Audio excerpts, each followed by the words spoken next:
যে সূরাগুলোকে আল্লাহ রাসূল সাল্লাল্লাহু আলাইহি ওয়াসাল্লাম বিশেষভাবে তেলাওয়াত করতে বলেছেন, তেলাওয়াত করবেন। সূরা কাহাফ জুমাবারে তেলাওয়াত করবেন। ফজরের পরে সূরা ইয়াসিন, মাগরিবের পরে ওয়াকিয়া পড়বেন, এশার পরে সূরা মুলক, রাতে ঘুমোতে যাওয়ার আগে সূরা বাকারার শেষ 2 আয়াত। মান কারাআ আয়াতাইন মিন আখিরি সূরাতিল বাকারাতি ফি লাইলাতিন কাফাতা। আল্লাহ নবী বলেন, যে ব্যক্তি রাতে ঘুমোতে যাওয়ার আগে সূরা বাকারার শেষ 2 আয়াত পরে ঘুমাতে যায়, ওই রাতের সেফটি, সিকিউরিটি, প্রোটেকশনের জন্য এই আয়াত দুইটাই যথেষ্ট হয়ে যায়। 3 কুল পড়বেন, 3 কুল।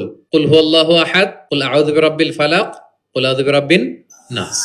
3 কুল পড়বেন ফজরের পরে, মাগরিবের পরে, বিছানায় ঘুমোতে যাওয়ার আগে। আল্লাহ রাসূল সাল্লাল্লাহু আলাইহি ওয়াসাল্লাম এগুলো পরে হাতে ফু দিতেন, লম্বা একটা ফু দিয়ে সারা শরীরে এরকম মেসেজ করতেন, মাস্তাতা, যতটুকু সম্ভব হয়। তাহলে এটা special protection from year Lord. হ্যাঁ, শয়তানের বিপরীতে, ব্ল্যাক ম্যাজিক, জাদু টোনা বানের বিপরীতে প্রোটেকশন নিলেন কার কাছ থেকে? এই ওজিফাগুলো পালন করবেন। যদি করেন, আপনার জীবন প্রশান্তিময় হবে, আপনার জীবনের সব হতাশা দূর হবে, ডিপ্রেশন দূর